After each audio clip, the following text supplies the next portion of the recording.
लकड़हारा और सुनहरी कुल्हाड़ी की कहानी। एक समय की बात है, एक जंगल के पास एक लकड़हारा रहता था। वह जंगल में लकड़ियां इकट्ठा करता था और उन्हें पास के बाजार में कुछ पैसों के लिए बेच देता था ताकि उसका जीवन ठीक ठाक चल सके। एक दिन की बात है, वो एक पेड़ काट रहा था। तभी हुआ ये कि गलती से उसकी कुल्हाड़ी पास की एक नदी में गिर गई। नदी बहुत गहरी थी और वास्तव में बहुत तेजी से बह रही थी।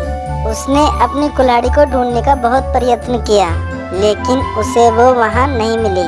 अब उसे लगने लगा कि उसने वह कुल्हाड़ी खो दी है। वहीं दुखी होकर वह नदी के किनारे बैठकर रोने लगा।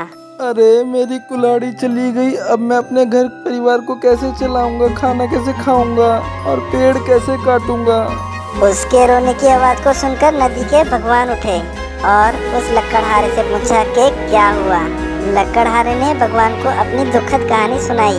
भगवान, मेरी कुल्हाड़ी खो गई है। अब मैं पेड़ नहीं काट सकता और अपने परिवार को खाना नहीं खिला सकता। नदी के भगवान को उस लकड़हारे के ऊपर दया आ गई और उसकी सच्चाई और ईमानदारी को देखकर उसकी मदद करने की पेशकश की।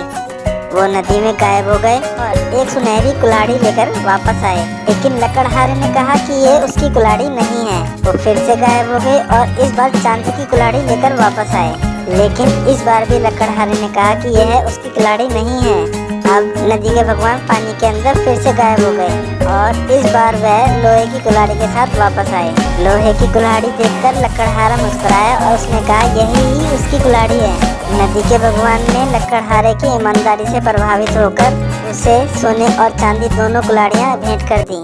इस कहानी से हमें यह सीख मिलती है कि ईमानदारी ही सर्वोत्तम नीति है। आदमी को हमेशा ईमानदारी से ही काम लेना चाहिए।